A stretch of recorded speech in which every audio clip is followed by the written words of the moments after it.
Assalamualaikum warahmatullahi wabarakatuh. Marilah kita awali kajian kita dengan baca basmalah bersama-sama. Bismillahirrahmanirrahim. Alhamdulillahirabbil alamin wal aqibatu lil muttaqin.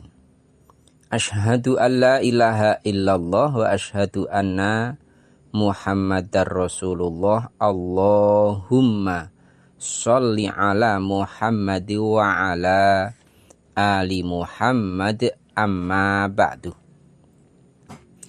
Ibu, bapak, saudara sekalian, marilah kita lanjutkan pembacaan hadis kita sampai hadis yang pertama sekaligus yang terakhir, karena hanya satu hadis dari bab ke-124 tentang larangan memakai kulit harimau,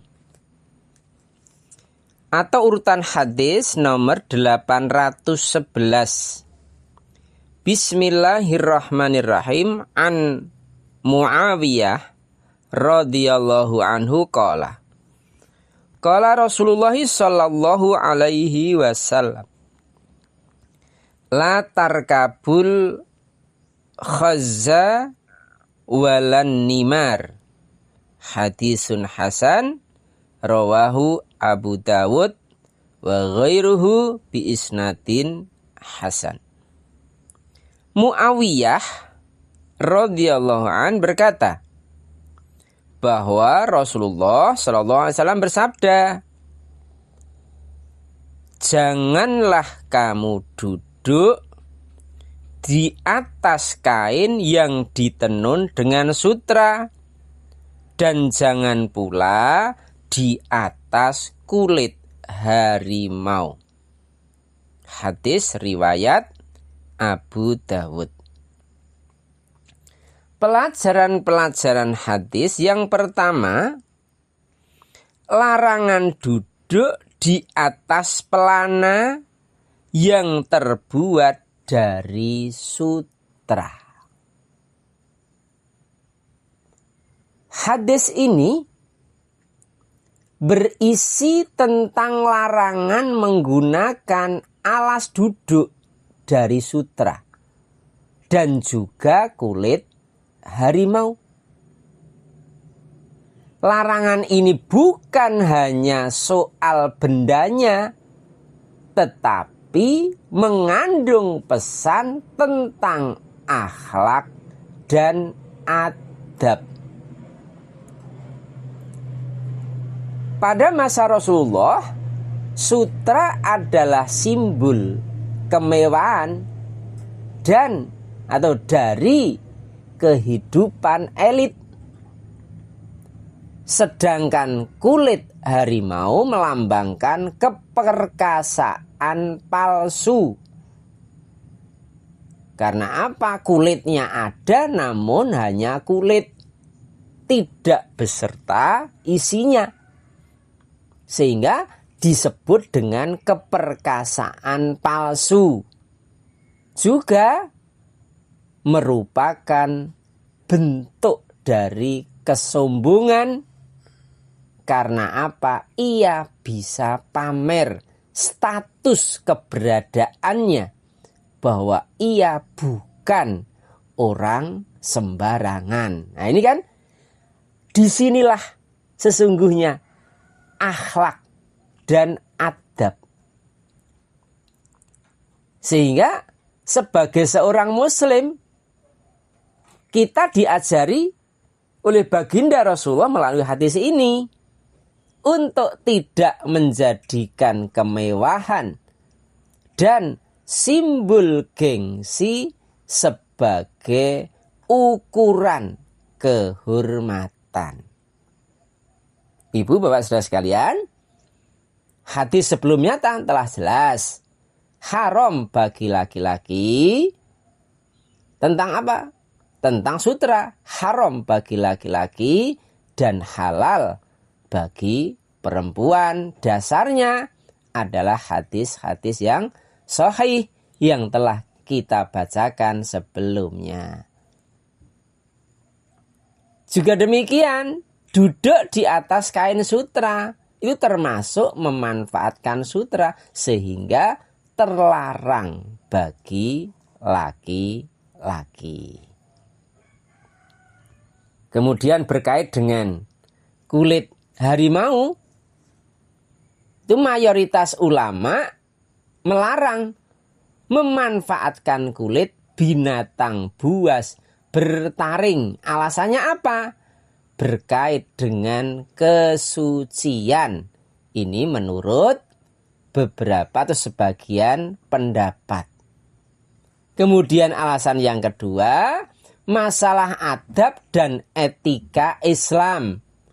Agar tidak membiasakan simbol kekerasan dan kesombongan sebagaimana binatang buas, yaitu harimau. Ibu bapak saudara sekalian, selanjutnya juga kita perlu pahami bagaimana Islam diajarkan untuk apa senantiasa bersikap sederhana. Kesederhanaan itulah yang dicontohkan oleh baginda Rasulullah Muhammad SAW. Agar apa? Kita tidak hidup berlebihan. Juga jangan suka pamer dan jangan mengunggulkan gengsi. Itulah kesederhanaan. Rasulullah juga menyampaikan bagaimana kita bertawadhu. Bagaimana kita rendah hati. Karena apa? Kemuliaan seorang muslim bukan pada apa yang ia duduki, apa yang ia pakai, tetapi tergantung pada akhlaknya. Dengan demikian, kita sebagai orang muslim hendaklah terus penjagaan diri agar diri kita tetap rendah hati.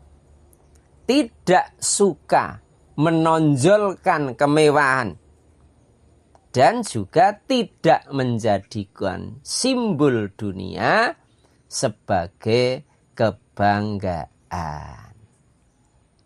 Ibu, bapak, saudara sekalian, ya itu tadi pelajaran yang pertama. Pelajaran yang kedua, larangan menggunakan kulit harimau karena termasuk kemewahan dan kesombongan serta pakaian orang-orang asing. Akhirnya kita tahu bagaimana kita menghadapi relevansinya dengan kehidupan sekarang dengan membaca hadis ini. Bahwa kita diberikan pesan dari hadis ini agar kita itu terjauhkan dari pamer harta dan status.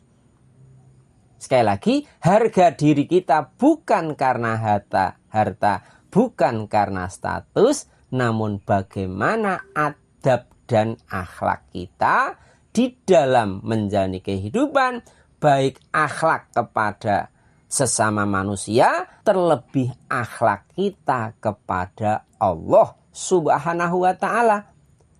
Ketika kita rela diatur, tunduk dan patuh kepada aturan Allah, itulah ketakwaan.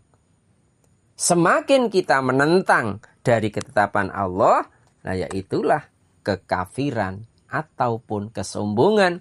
Karena sombong adalah menampik, menolak kebenaran yang datangnya dari Allah dan Rasul-Nya. Kemudian pula kita hendaklah zaman sekarang yaitu budaya flexing. Tampak lebih, biar tampak lebih. Dan juga jangan berlebihan. Inilah kalau kita sudah dilarang, apa-apa yang dilarang ya sudah kita sami'na wa ata'na. Karena apa? Kita akan kembali kepada Allah. Cepat ataupun lambat. Wa inna ilaihi raji'un. Dan sungguh kita semua pasti akan kembali ke pangkuan Allah. Itulah sesungguhnya dari hadis-hadis yang melarang, yang menganjurkan, dan seterusnya, arahan itu dalam rangka apa? Memastikan kita sebagai hamba Allah nanti terjaga keberadaan kita menjadi hamba Allah yang penuh dengan kemuliaan. Semoga Allah merahmati kita. Kita akhiri subhanakallahumma bihamdika asyhadu an la ilaha illa anta astaghfiruka wa atubu ilaik. Alhamdulillahirabbil alamin. Assalamualaikum warahmatullahi wabarakatuh.